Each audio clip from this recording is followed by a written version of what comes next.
प्रकृति का आप सभी से जय जिनेंद्र और स्वागत अंतर्यात्रा धर्म परिचर्चा में। श्रावक कौन की चर्चा के दौरान हमने समझा और जाना व्रतों के बारे में। श्रावक अपनी दैनिक दिनचर्या में यानी डेली रूटीन में जागरूक होते हैं, अलर्ट होते हैं।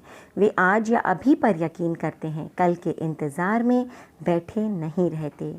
श्रावक खाद्य संयम करते हैं। हर वक्त खाते रहना, कुछ भी खाना, तामसिक भोजन खाना न स्वास्थ्यवर्धक है न आध्यात्मवर्धक। अपने खाने का समय निर्धारित करें। दिन में 3 बार 4 बार जैसा आपको सूट करें खाएं, लेकिन 2 भोजन के समय के बीच में और रात में खाने का त्याग अवश्य कर दें। जो खाएं वह भी समभाव से, चटखारे ले लेकर या खाने को बिसरा कर नहीं।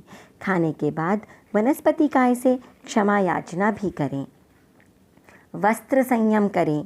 कपड़े ही कपड़े, जूते, बैग, गहने वगैरह वगैरह अपना सेल्फ कंट्रोल बढ़ाएं और बिना मतलब की खरीद और परिग्रह को कम करने की कोशिश करें। पानी और बिजली के व्यय में विवेक रखें। बच्चों को भी शिक्षा दें कि बिना मतलब पंखा, लाइट, गाड़ी का इंजन, एसी, नल आदि खुला न छोड़ें। यात्रा का परिमाण करें। बिना वजह बेमतलब अनावश्यक इधर उधर जाना यात्रा न करें। बिना मतलब न बोलें, मौन का अभ्यास करें। दूसरों की बुराई करने से, विकथा करने से, गॉसिप करने से बचें। झूठ बोलने से बचने की कोशिश करें। निंदा करने से बचने की कोशिश करें। स्वाध्याय करें।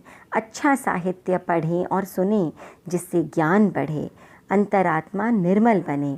धन, यश और सफलता पाने के लिए जहाँ तक हो सके उल्टे सीधे काम करने से या उल्टे सीधे हथकंडे अपनाने से बचें। विसर्जन करने की आदत डालें।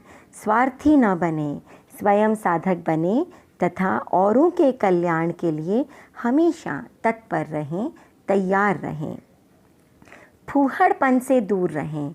सभ्य, शालीन और स्वच्छ बोलें, विचार रखें तथा स्वयं भी सभ्य, शालीन और स्वच्छ रहें। विश्वसनीय बने। जीवन की परीक्षा के क्षणों में हारे नहीं, खरा उतरने की कोशिश करें। आज लाइफस्टाइल बदल गई है। हम प्रकृति और प्राकृतिक जीवन से दूर होते चले जा रहे हैं। प्रदूषण बढ़ रहा है, आतंक बढ़ रहा है।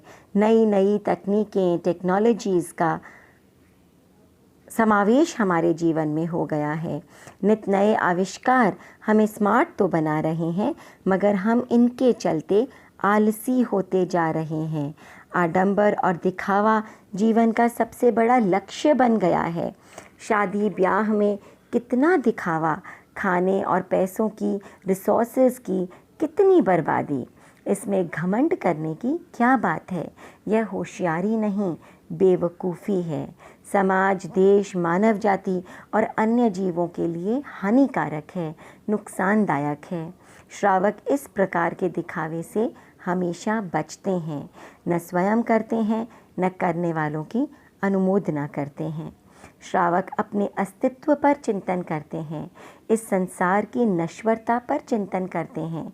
सांसारिक और धार्मिक जीवन को संतुलित करते हैं, बैलेंस करते हैं। वे धर्म और अधर्म के बीच का फ़र्क समझते हैं, उन्हें आपस में मिक्स नहीं करते। एक व्यापारी था, घी और तंबाकू दोनों का व्यापार करता था। एक दिन किसी काम के कारण उसे दूसरे गांव जाना पड़ा। उसने पुत्र को दुकान पर बैठने के लिए कहा।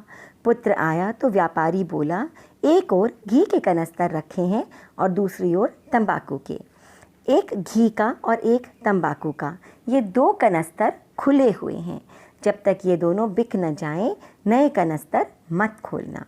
पुत्र ने घी और तंबाकू का मूल्य पूछा तो व्यापारी बोला, दोनों चीज़ों का दाम बराबर है। व्यापारी चला गया। पीछे से पुत्र ने पीपे संभाले। दोनों कनस्तर आधे आधे थे। पुत्र ने सोचा, पिताजी की समझ भी कैसी है, बिना मतलब 2 कनस्तर रोक रखे हैं। उसने तंबाकू का कनस्तर उठाया और घी वाले कनस्तर में उड़ेल दिया। दोनों चीज़ों को मिलाकर एक राब सी बना ली। ग्राहक घी लेने आया, उसने राब दिखाई, ग्राहक लौट गया। दूसरा ग्राहक आया, उसने तंबाकू की मांग की, वही राब सामने आई। दूसरा ग्राहक भी लौट गया। ग्राहक आते गए और लौटते गए। जब तक वह माल नहीं बिके तब तक दूसरे कनस्तर खोलने की मनाही थी। शाम तक दुकान पर पुत्र बैठा रहा, लेकिन किसी भी ग्राहक ने कुछ भी नहीं खरीदा। दूसरे दिन व्यापारी लौट कर आया। उसने पुत्र से हिसाब मांगा। उसने पूरी राम कहानी सुना दी। व्यापारी बोला, अरे मूर्ख, तुम इतना भी नहीं जानते तो व्यापार कैसे करोगे?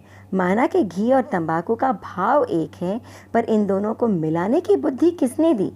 इस राब का उपयोग न घी की जगह हो सकता है और न तंबाकू के स्थान पर। ऐसी स्थिति में इसे भला कौन खरीदेगा? जिस प्रकार पुत्र के सामने घी और तंबाकू को मिला देने से एक विडंबना खड़ी हो गई, उसी प्रकार हमारे सामने भी एक कन्फ्यूजन आ जाएगा यदि हम धर्म अधर्म, हिंसा अहिंसा, सत्य असत्य का मिश्रण कर देंगे। तो व्यावहारिक बने, सामाजिक बने, परंतु सही गलत के भेद को समझें। कौन सी क्रिया सांसारिक है और कौन सी आध्यात्मिक, ये ठीक तरह से समझें। इनकी खिचड़ी न पकाएं। श्रावक जीवन में बैलेंस बनाकर आगे बढ़ें। ओम अरहम।